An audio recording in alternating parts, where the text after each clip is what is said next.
Eto na nga mga chong, marami tayong basketball updates. Japet Aguilar, bakit nga ba consistent ngayong Governors Cup? Barangay Ginebra, mas maganda ang inilalaro kapag hindi babad si Isaac Go. Ngayong Governors Cup nga mga chong, ay up and down ang performance ng Barangay Ginebra. Minsan maalat, minsan maganda. Pero yung pinakamainit sa mata ngayon ng karamihan sa Barangay Ginebra fans ay itong kanilang bagong big man na si Isaac Go. Marami nga ang nagsasabi na mukhang nagkamali raw ang Barangay Ginebra sa pagkakatrade ni Christian Stan Hardinger dahil napakalambot nang nakuha nilang kapalit na big man. Hindi nga ito mapakinabangan, mapa-opensa man, lalong-lalo na pagdating sa depensa dahil napakalambot nga nito at madaling na itutulak. Kumbaga liability pagdating sa depensa. At napapansin nga natin mga chong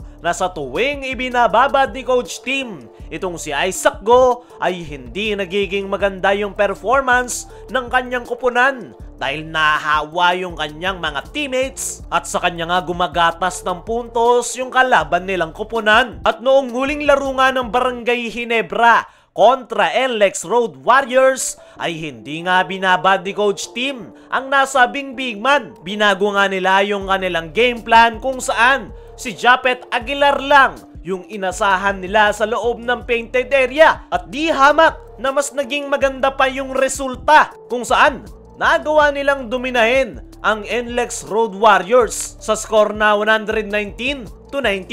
Imbes na mag-rely si Coach Tim dito kay Isaac Go ay gumamit niya ito ng 3-guard combination at isang forward at doon nga mas lumabas yung laro ng Barangay Ginebra. Kaya naman masasabi natin na maganda na yung development ng Barangay Ginebra players dahil nagagawa naman nila ng maayos yung triangle offense at kanilang role. Maliban na lang dito kay Isaac Go dahil sa tuwing ipinapasok nga ito ng Ginebra ay nagkakanda leche-leche ang kanilang kupunan. Actually, ipinasok nga itong si Isaac Go sa 4th quarter kung saan napakalaki ng kanilang kalamangan. Pero doon nga nagsimulang makabuelo ang NLEX dahil sa kanyang turnovers. Mabuti na lang talaga ay napakalaki ng kalamangan ng Barangay Ginebra. Para sa akin mga chong ay as of now ay hindi maganda para sa player rotation ng Barangay Ginebra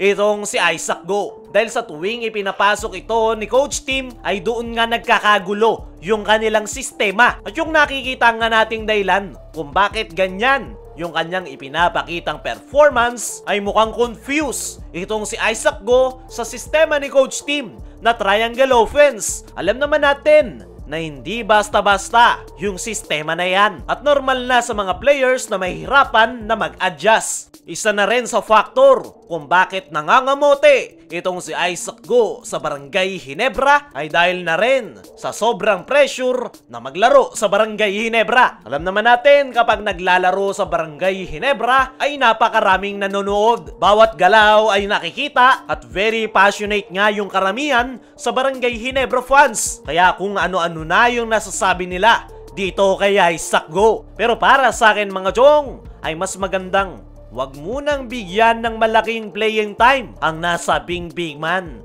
dahil nag-a-adjust pa nga ito sa kanilang sistema at kitang-kita naman every time na ipinapasok ito ni Coach Tim na hindi niya alam ang kanyang gagawin. Mas magandang tutukan muna ito sa kanilang team practice para na rin hindi maapektuhan yung performance ng kanilang kupunan. Isang malaking ebidensya na lang yung huli nilang laro kontra NLEX kung saan konting minuto lang yung binigay ni Coach Tim kay Isaac Go dahilan kung bakit naging maganda yung performance ng kanilang mga local players. Kung si Isaac Go ay liability ng Barangay Ginebra ay ito namang si Japet Aguilar, yung pinaka-consistent player ngayon ni Coach Tim Cone. Ito nga si Japet Aguilar mga chong, yung pinaka-nag-benefit sa pagkakawala ni Christian Stan Hardinger sa kanilang kupunan. Ang akala nga ng lahat ay noong mawala si Stan ay magi-struggle itong si Japet, pero iba nga yung kanyang ipinapakita.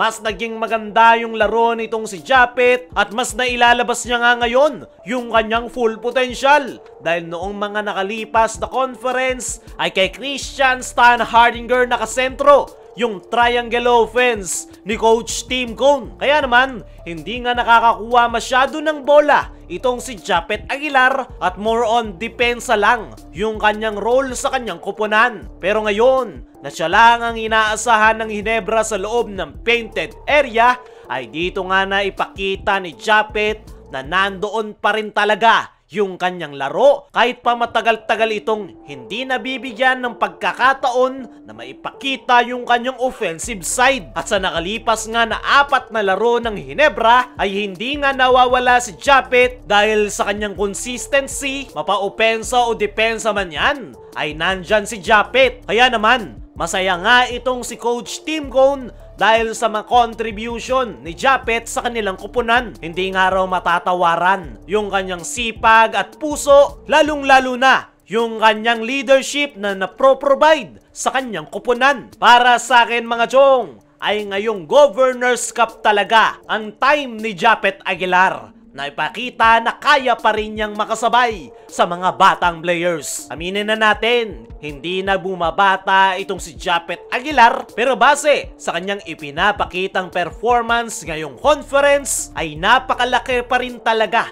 ng kanyang naitutulong para sa Barangay Ginebra. At sana nga lang mga chong ay manatiling healthy at consistent itong si Japeth dahil kailangan na kailangan siya ng kanyang koponan ngayong conference.